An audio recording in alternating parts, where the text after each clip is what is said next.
Alright, today guys, we're gonna show you how these materials will light up your night. We have here the jar, the baking soda, the vinegar, and oil, as well as the food coloring. So the first step is we need a jar and then we're gonna put up the baking soda.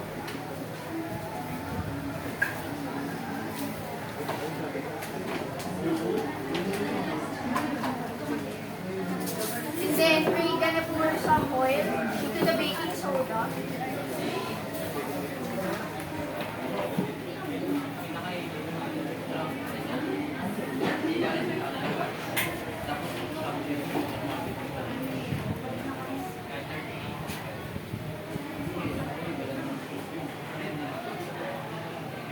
And into the next cup, we're gonna put some vinegar and also some food coloring.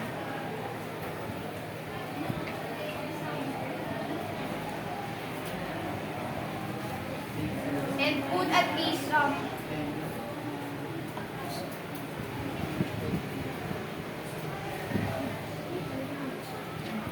And then we're just gonna mix it.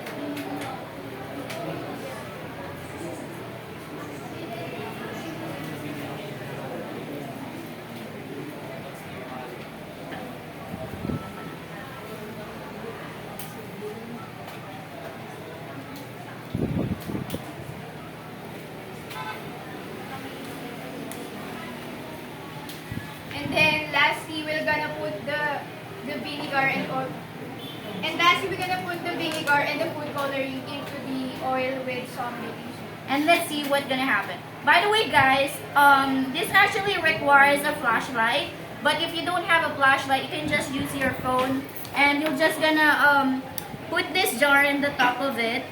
And you're gonna see what happens.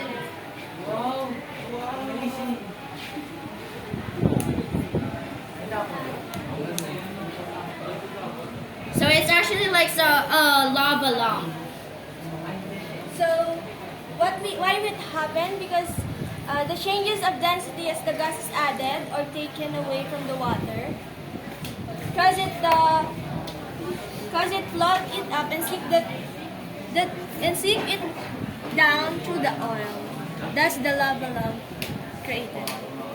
Alright, so that's all guys, and we're gonna end up our show today, and stay tuned on our next episode.